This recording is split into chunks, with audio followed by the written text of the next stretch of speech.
अस्सलाम वालेकुम बच्चों, हमारा आज का टॉपिक नया चैप्टर शुरू करने जा रहे हैं एटॉमिक स्ट्रक्चर। एटॉमिक स्ट्रक्चर में ऑफ कोर्स आपको पता होना चाहिए कि एटम क्या है। The smallest particle of matter which can exist freely in nature. Matter हर वो चीज़ जिसकी मैस है और जो कोई ना कोई जगह घेरती है, दैट इज़ कॉल्ड मैटर। और उसका छोटे से छोटा पार्टिकल वो आपका एटम है। इवन जो डस्ट पार्टिकल्स हैं वो भी मैटर है, मैंने आपको पहले इंट्रोडक्शन में बताया था। और उनका जो स्मॉलेस्ट पार्टिकल, हर चीज़ चाहे जो भी है नेचर में पाई जाने वाली, उसका जो स्मॉलेस्ट पार्टिकल है दैट इज़ एटम।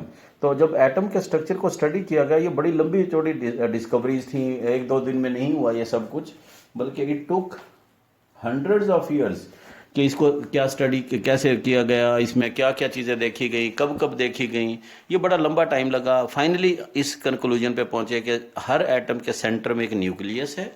ये जैसे न्यूक्लियस है, जब बायो और केमिस्ट्री साथ साथ चल रही होती है ना, तो मेरे से पहले बायो का लेसन था, मैंने पूछा हाँ भी बताओ न्यूक्लियस में क्या होता है। एक बच्चे ने उछल उछल के हाथ खड़ा किया, सर मैं बताऊँ मैं बताऊँ। मैंने कहा हाँ बताओ।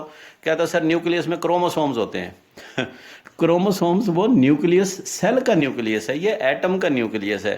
तो एटम के न्यूक्लियस में है प्रोटॉन एंड न्यूट्रॉन, और जबकि इसके न्यूक्लियस के इर्द गिर्द सर्कुलर पाथ होते हैं, इनको कहते हैं शेल्स, और fixed circular path around the nucleus, और इनके अंदर पाए जाते हैं इलेक्ट्रॉन्स। तो electrons revolve around the shell.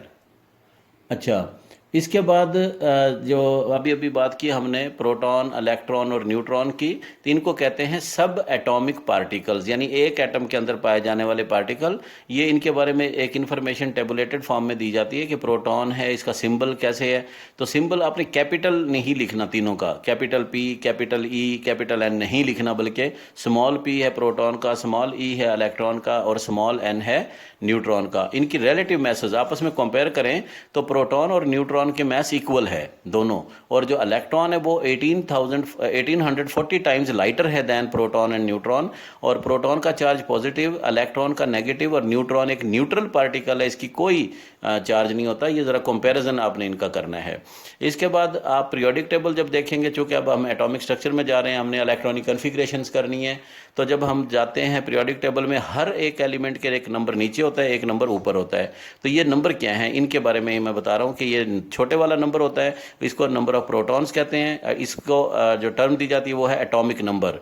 और जो ऊपर वाला नंबर है इसको कहते हैं मैस नंबर या न्यूक्लियॉन नंबर, और ये होता है sum of proton and neutron. Definition भी यही है कि डिफाइन मैस नंबर, तो it is the sum of protons and neutrons, और ये एटॉमिक नंबर। तो जिस तरह मैंने एक एग्जांपल दिया कार्बन की, एक नंबर इसके नीचे, एक नंबर ऊपर। तो ये जो बड़े वाला नंबर है, this is nucleon number, this is sum of protons and neutrons. और नीचे वाला जो नंबर है वो है ओनली नंबर ऑफ प्रोटॉन, यानी प्रोटॉन अगर इसमें 6 हैं तो प्रोटॉन और न्यूट्रॉन जो हैं वो इसके अंदर 12 हैं। तो न्यूट्रॉन आप इस तरीके से फाइंड कर सकते हैं। तो that's all for today, thank you.